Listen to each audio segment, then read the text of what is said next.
નમસ્કાર વિદ્યાર્થી મિત્રો આજે આપણે ધોરણ 9 વિષય ગણિત પ્રકરણ 1 સંખ્યા પદ્ધતિ એમાં આપણે આજે સ્વાધ્યાય 1.2 જોવાનું છે। મિત્રો સ્વાધ્યાય 1.2 ગણવા માટે તમને પહેલા માહિતી તમારી પાસે હોવી જોઈએ। કોને વાસ્તવિક સંખ્યા કોને કહેવાય, સમય સંખ્યા કોને કહેવાય, અસમય સંખ્યા કોને કહેવાય, એવી માહિતી જો તમને આવડતી હોય તો તમે આ સ્વાધ્યાય સરળતાથી તમે જવાબ આપી શકો। તો પહેલો પ્રશ્ન એમ કહે છે, નીચેના વિધાનો છે એ સત્ય છે કે અસત્ય, કારણ સહિત સમજાવો। પહેલો, દરેક અસમય સંખ્યા એ વાસ્તવિક સંખ્યા છે। વિદ્યાર્થી મિત્રો અહીંયા જુઓ તો બે શબ્દ, પહેલો શબ્દ અસમય સંખ્યા અને બીજો શબ્દ વાસ્તવિક સંખ્યા।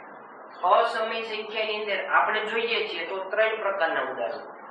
પહેલું પાઈ, બીજું ઉદાહરણ પોઈન્ટ પછી અંકો આડાવડી ગોઠવેલા હોય અથવા કોઈ પ્રકારની પેટર્ન ન બનતી હોય, અને ત્રીજું વર્ગમૂળ વાળી સંખ્યા પણ બધી નહીં, અંકને બાદ કરતા। તો મિત્રો આમાંથી તમારે કોઈ સંખ્યા લેવાની કે જે જોવાનું છે એમાં વાસ્તવિક સંખ્યાની અંદર જોવાનું। તો વાસ્તવિક સંખ્યાની અંદર શું આવે? તો વાસ્તવિક સંખ્યાની અંદર બધું જ આવે। એનો મતલબ આમાંથી તમે કોઈ પણ સંખ્યા લ્યો એ હંમેશા વાસ્તવિક સંખ્યાની અંદર સમાવેશ થાય। બરોબર? તો આપણે એને ઉદાહરણથી સમજાવીએ। વિધાન કેવું છે? સાચું લખી દઈએ હા। હવે આપણે કારણ આપીએ। માની લો કે પાઈ આપણે લીધી, આ પાઈ શું છે? હા, પાઈ એ અસમય સંખ્યા છે।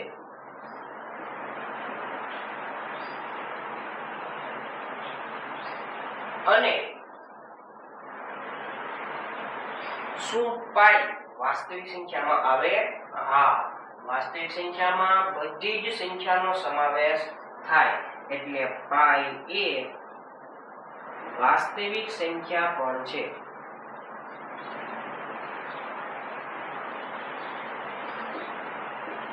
તેથી વિધાન કેવું થાય? તેથી વિધાન સત્ય છે। એટલે હવે બીજો પ્રશ્નનો જવાબ આપીએ। સંખ્યા રેખા પરનું દરેક બિંદુ કોઈ પ્રાકૃતિક સંખ્યા, હા જો અહીંયા ઉલ્લેખ કરેલો છે, શેમાંથી લેવાની છે? પ્રાકૃતિક સંખ્યા હોવી જોઈએ। m માટે વર્ગમૂળ m સ્વરૂપે હોય છે। આપણે અહીંયા સમજીએ। આ રેખા 0 1 2 3 4 પ્રાકૃતિક સંખ્યામાં 0 નો સમાવેશ થતો નથી। તો આ m એટલે શું? તો m એટલે આ સંખ્યા, બરોબર? આ સંખ્યાને પ્રાકૃતિક સંખ્યાનો સમાવેશ થાય? હા। 2 નો પણ સમાવેશ થાય? હા। 3 નો પણ પ્રાકૃતિક સંખ્યામાં સમાવેશ થાય? હા। તો આ જ સંખ્યાને હું આવી રીતે દર્શાવી શકું,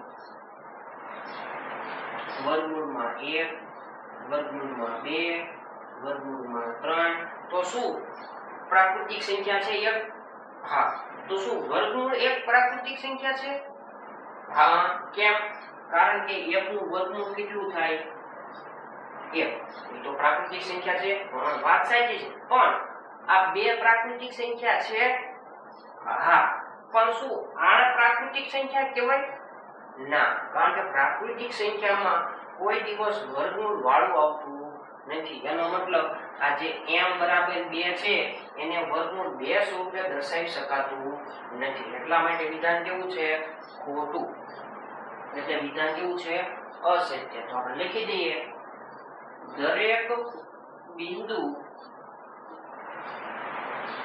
કોઈ પ્રાકૃતિક સંખ્યા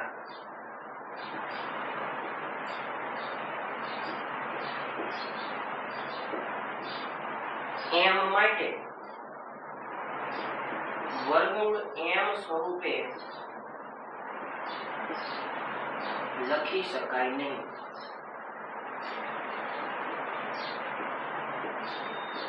બરોબર? જે રીતે તમે જોવો તો વર્ગ આ ખાલી 3 છે એ પ્રાકૃતિક સંખ્યા છે? હા, આ ઉપરી બધી કેવી સંખ્યા છે? પ્રાકૃતિક સંખ્યા છે, જેમાં એકનો 0 નો સમાવેશ થતો નથી. તો આ પ્રાકૃતિક સંખ્યા છે. શું આ જ ત્રણને હું વર્ગમૂળ 3 સ્વરૂપે દર્શાવી શકું? ના. કેમ? કારણ કે વર્ગમૂળ 3 પ્રાકૃતિક સંખ્યા નથી, પણ શું છે? અસમય સંખ્યા. એનું એટલા માટે વિધાન કેવું છે? ખોટું. ત્યાર પછી દરેક વાસ્તવિક સંખ્યા એ અસમય સંખ્યા છે. અહીંયા પહેલો શબ્દ વાસ્તવિક સંખ્યા અને બીજો શબ્દ અસમય સંખ્યા. આમાં ફિક્સ છે. કેટલા પ્રકારના ઉદાહરણ? 3 પ્રકારના. બરોબર? આની અંદર તો ઘણું બધું આવે. જેટલી સંખ્યા છે બધી જ સંખ્યાનો આમાં સમાવેશ થાય, પણ આમાં સમાવેશ થતો નથી. આપણે એવું ઉદાહરણ લઈએ કે જેથી કરીને અસમય સંખ્યામાં ન આવે. બરોબર? તો આપણે સમય સંખ્યા લઈએ, વિધાન કેવું છે? ખોટું. હવે આપણે કારણ આપી દઈએ. સમય સંખ્યાનું ઉદાહરણ લઈએ, 1/2a. આ સમય સંખ્યા છે, વાત સાચી, પણ વાસ્તવિક સંખ્યા પણ કહેવાય. હા, 1/2 વાસ્તવિક સંખ્યા છે.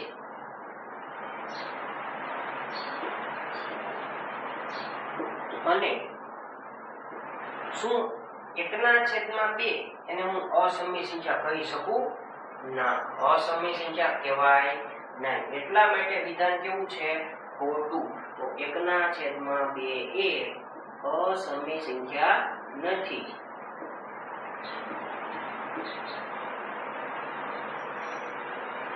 માટે વિધાન અસત્ય છે.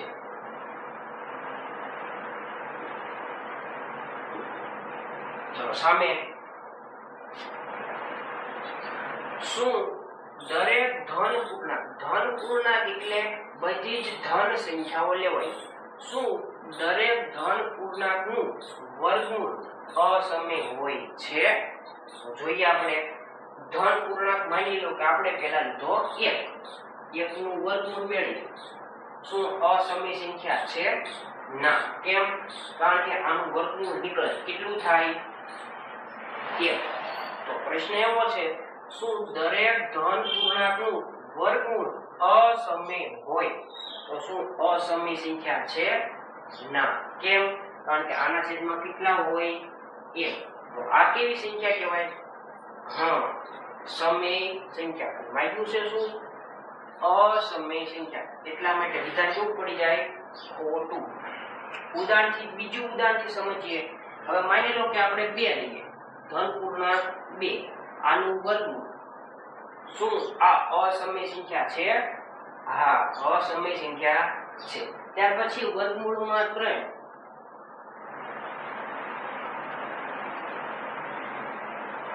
વર્ગમૂળ 3 અસમય સંખ્યા છે.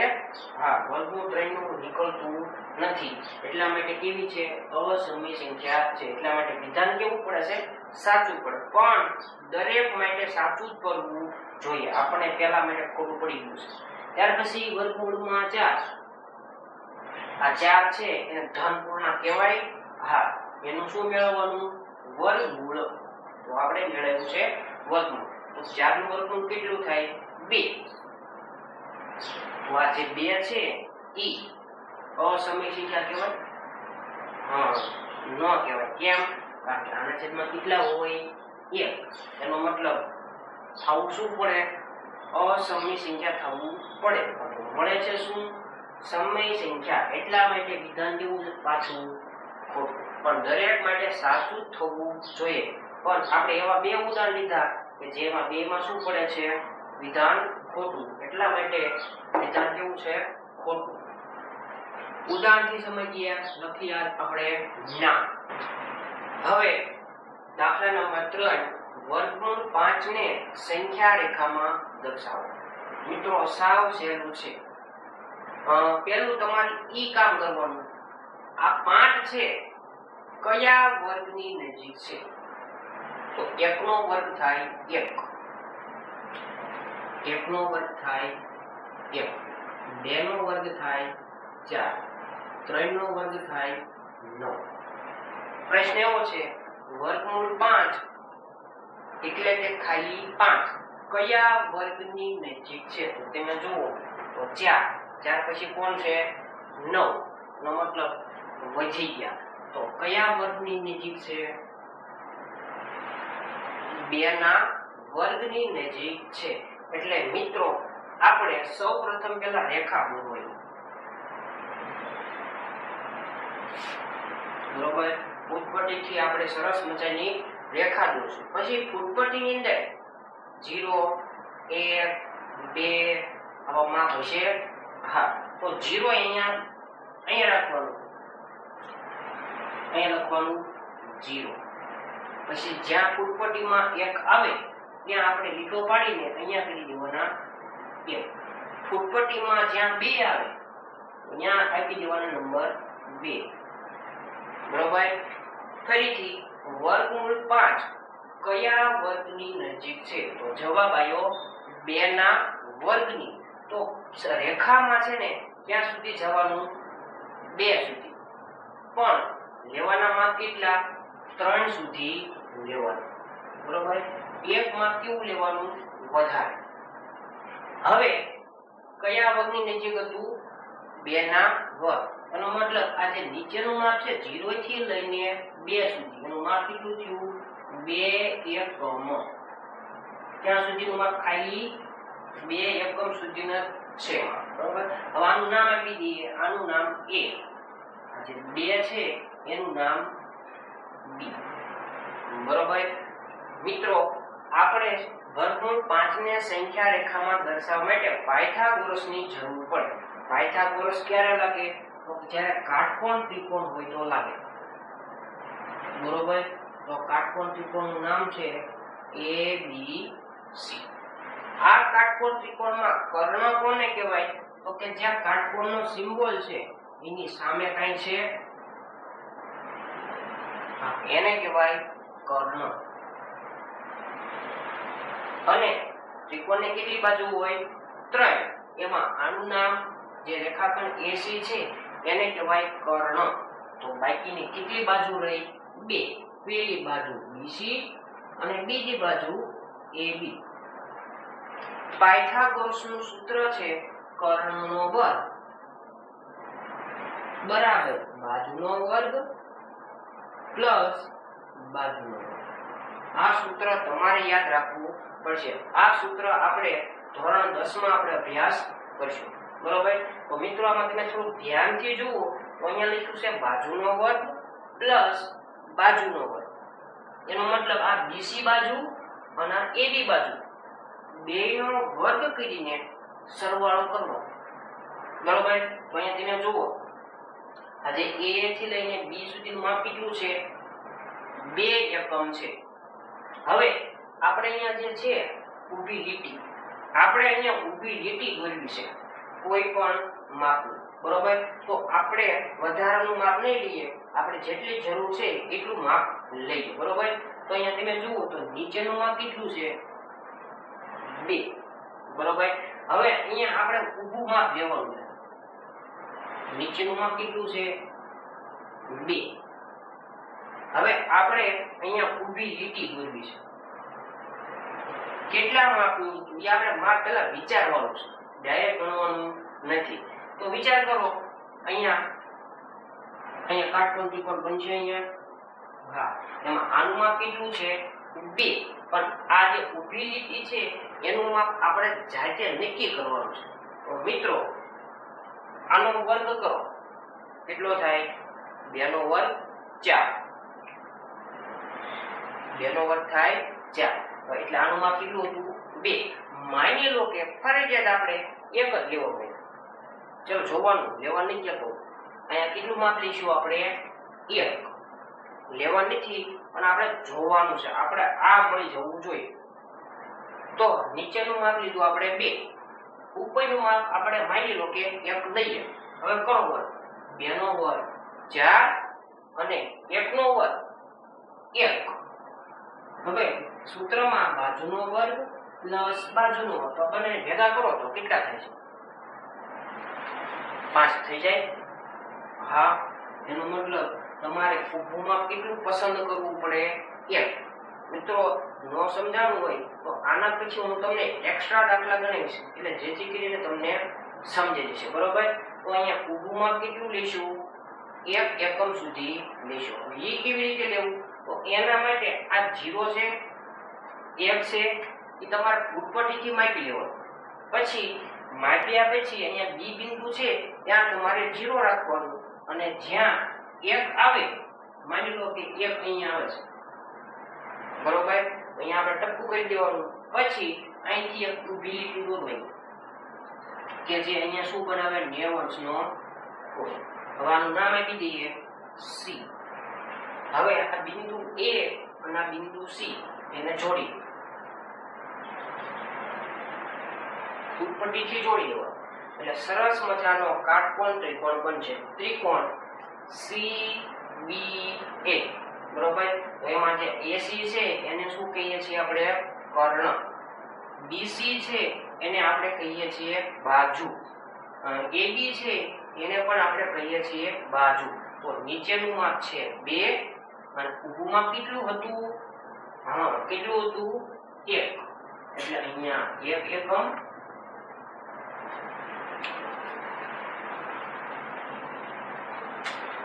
હવે આપણે દાખલો ગણીએ પાયથાગોરસ પ્રમાણ. તો આપણે પહેલા લખીએ ત્રિકોણ.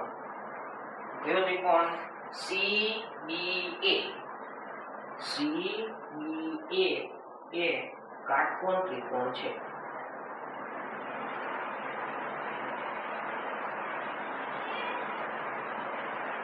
બરોબર. કાટકોણ ત્રિકોણ હોય તો આપણે મેળવવું છે બાજુ AC નું માપ. તો પાયથાગોરસ પ્રમાણ, પાયથાગોરસ પ્રમેય મુજબ, પાયથાગોરસ નું સૂત્ર શું કહે છે? કર્ણનો વર્ગ. કર્ણનો વર્ગ બરાબર બાજુનો વર્ગ પ્લસ બાજુનો વર્ગ. પણ અહીંયા બાજુનો વર્ગ બાજુનો વર્ગ, પણ આપણા સૂત્રમાં કે ત્રિકોણમાંથી બાજુ છે ને, બાજુનું અહીંયા શું છે? નામ. તો આપણે નામ લખીએ. એમ કર્ણ કોને કહેવાય? AC. AC નો વર્ગ બરાબર બાજુ આ બે BC અને AB, બંને બાજુમાંથી તમે ગમે લઈ શકો. તો આપણે AB લઈએ, AB નો વર્ગ આ બાજુ લઈએ, અને પછી આપણે ઊભી બાજુ લઈએ BC નો વર્ગ. હવે માત્ર આપણે સૂત્રમાં કિંમત મૂકશું. અહીંયા AC છે, આનું માપ તમારી પાસે છે ના, એ તો આપણે મેળવવાનું છે. અહીંયા AB છે, આ A થી લઈને B નું માપ છે તમારી પાસે? કેટલું છે? 2.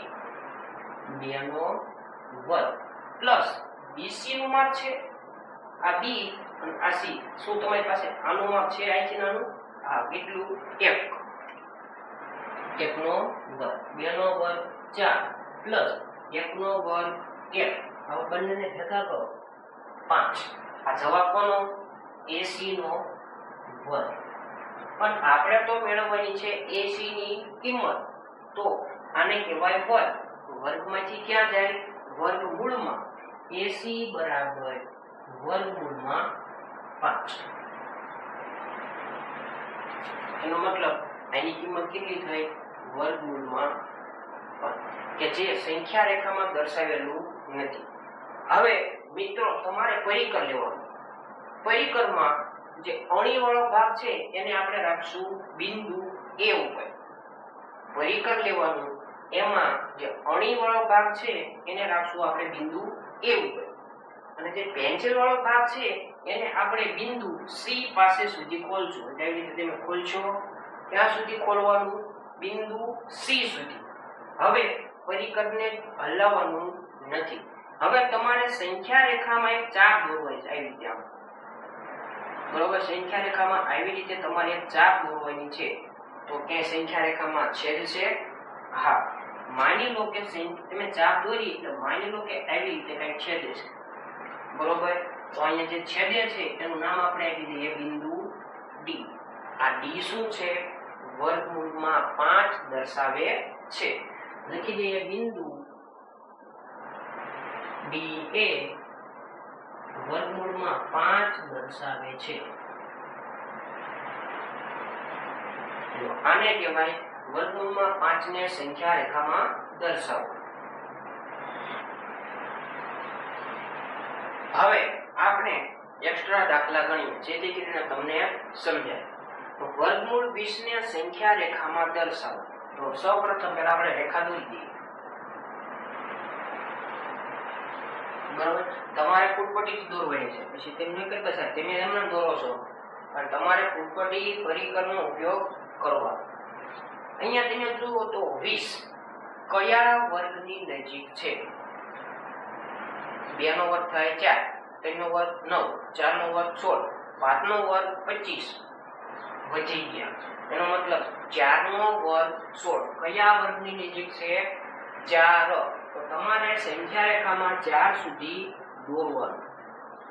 બરોબર, તમારે ફૂટપટ્ટીની અંદર જ્યાં 0 લખ્યું છે ત્યાં તમારે ઉપર રાખી 0 લખ્યું છે ત્યાં ઉભો લીટો કરીને 0 નંબર આપી દો. ફૂટપટ્ટીમાં 1 આવે ત્યાં તમારે 1 નંબર આપી દો. તમારે માપ લઈને દોરવાનું છે. હવે 4 ના વર્ગની નજીક હતું, એક સંખ્યા હંમેશા વધારે લેવાય 5. બરોબર, કયા વર્ગની નજીક હતું? 4. એનો મતલબ નીચેનું માપ કેટલું થયું? 0 થી લઈને 4 સુધી. એટલે કે કેટલા એકમ થાય? 4 એકમ થાય. અને 4 સુધી થઈ જશો. હવે ત્રિકોણની અંદર નીચેનું માપ કેટલું થયું? 4. હવે અહીંયા આપણે નામ આપી દઈએ. આ 0 છે એનું નામ A, 4 નું નામ છે B. એનો મતલબ ત્રિકોણમાં જે નીચેની બાજુ છે એનું માપ છે 4. હવે આપણે ઊભું માપ પસંદ કરવાનું છે. બરોબર, તો પાયથાગોરસનું સૂત્ર શું કહે છે? કર્ણનો વર્ગ બરાબર બાજુનો વર્ગ પ્લસ બાજુનો વર્ગ. એનો મતલબ આ બાજુનો વર્ગ અને અહીંયા જે ઊભી બાજુ આવે એ બંનેનો શું કરવાનો છે? વર્ગ અને પાછો સરવાળો. તો એમાં નીચેનું માપ તો છે. હવે માની લો કે અહીંયા ઊભું માપ કેટલું લઉં? 1. લેવું નથી, ખાલી વિચારવાનું છે. નીચેનું માપ 4, ઉપરનું માપ 1. 4 નો વર્ગ 16. અહીંયા કેટલા હતા? 1. ઊભું માપ 1. 1 નો વર્ગ 1. 4 નો વર્ગ 16. 1 નો વર્ગ 1. બે ભેગા કરો. 16 ને 1 17. તો શું 17 છે? ના. એનો મતલબ અહીંયા ઊભું માપ 1 નહીં હોય. હવે માની લો કે કેટલા છે? 2. એટલે આ કોઈ ત્રિકોણ છે, એમાં નીચેનું માપ 4, ઉપરનું માપ કેટલું? 2. 4 નો વર્ગ 16 પ્લસ 2 નો વર્ગ 4. આ બે ભેગા કરો કેટલા થાય? 20. તો શું આ 20 છે? હા. એનો મતલબ ફાઇનલ થઈ ગયું. ઉપરનું માપ કેટલું છે? સીધું 2 સુધીનું માપ છે. એ કેવી રીતે લેવું? તો ફરીથી ફૂટપટ્ટી રાખવાની. 0 અહીંયા મેચ કરો. ફૂટપટ્ટીમાં 2 ક્યાં લખ્યા છે? હા. માની લો કે અહીંયા 2 અહીંયા છે. જ્યાં 2 આવે ને ટપકું કરી દેવાનું. પછી આને ઊભી લીટી દોરી દેવાની ફૂટપટ્ટી. પછી આનું માપ આપી દેવાનું, નામ આપી દેવાનું C. હવે A અને C ને જોડી દો. એટલે શું? કાટકોણ ત્રિકોણ જોવા મળે. હા. ચલો, આનું માપ કેટલું હતું? 1 હતું ત્યારે માપ મળતું નહોતું. આનું માપ કેટલું લીધું આપણે? હવે 2. એટલે અહીં લખી દઈએ 2 એકમો. આનું માપ છે 4, આનું માપ 2. હવે માત્ર આપણે પાયથાગોરસમાં કિંમત મૂકશું. ત્રિકોણ ABC એ કાટકોણ ત્રિકોણ છે.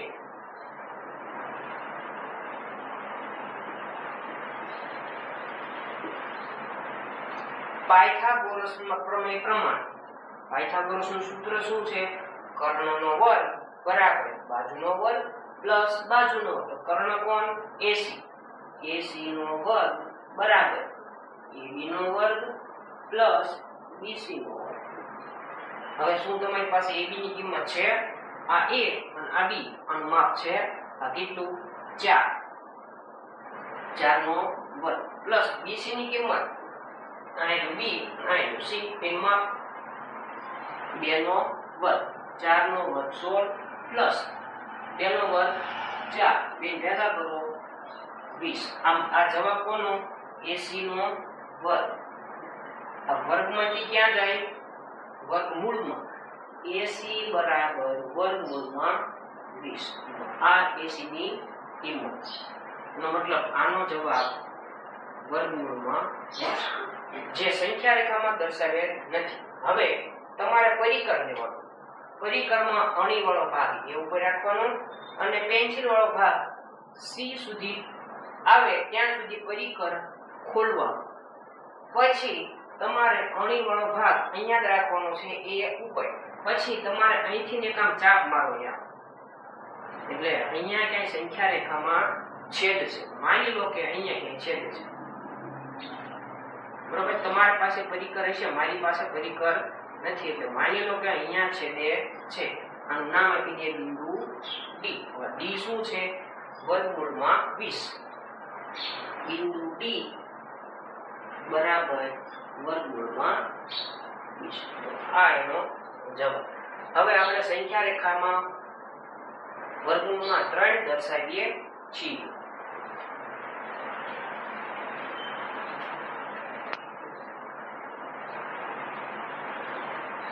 ચલો હવે દોરીએ.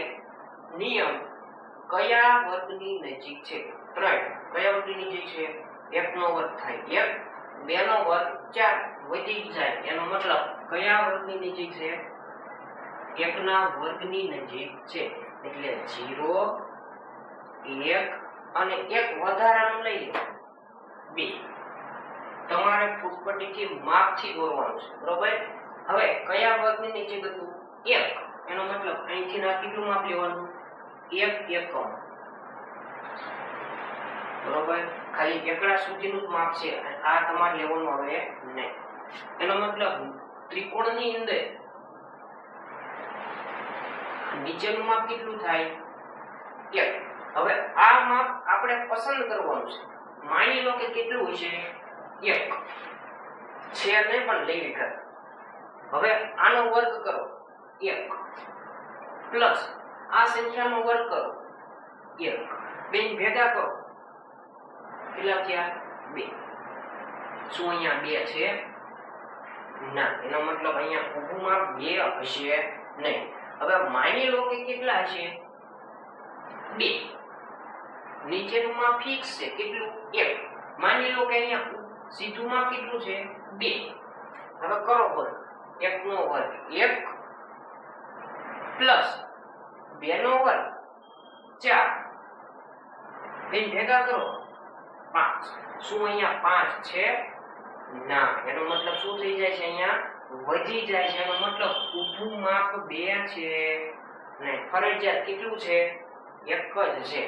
આપણે હવે આ જે સંખ્યા રેખા છે એમાં અહીંયા નામ આપી દઈએ. 0 નું નામ A, 1 નું નામ B. હવે ઉત્પત્તિથી 1 સેન્ટીમીટર સુધી માપ લઈએ. ક્યાંથી? આ જે બિંદુ B છે ત્યાંથી ઉત્પત્તિમાં 0 બિંદુ સેટ કરવાનું અને જ્યાં 1 આવે ત્યાં બિંદુ દર્શાવી દેવાનું. એનું નામ C. હવે આને B અને C ને જોડી દો. ત્યાર પછી A અને C ને જોડી દો એટલે તમને કાટકોણ ત્રિકોણ જોવા મળશે. આનું આ કેટલું? 1 એકમ, બરોબર. હવે કાટકોણ ત્રિકોણ બની જાય તો આપણે પાયથાગોરસ લગાડવો પડે. ત્રિકોણ ABC એ કાટકોણ ત્રિકોણ છે.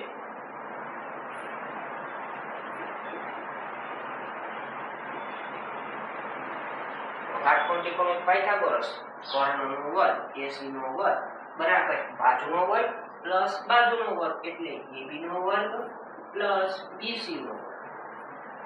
AB ની કિંમત 1 નો વર્ગ પ્લસ BC ની કિંમત 1 નો વર્ગ. 1 નો વર્ગ 1, 1 નો વર્ગ 1, બે ભેગા કરો 2. આ જવાબ કોનો? AC નો વર્ગ. AC બરાબર વર્ગમૂળમાં 2. મતલબ વર્ગમૂળમાં 2. AC ની કિંમત વર્ગમૂળમાં 2. પણ આપણો જવાબ આ નથી. કેમ? કારણ કે આપણે દર્શાવવું છે વર્ગમૂળમાં 3. એનો મતલબ દાખલો હજી અધૂરો છે.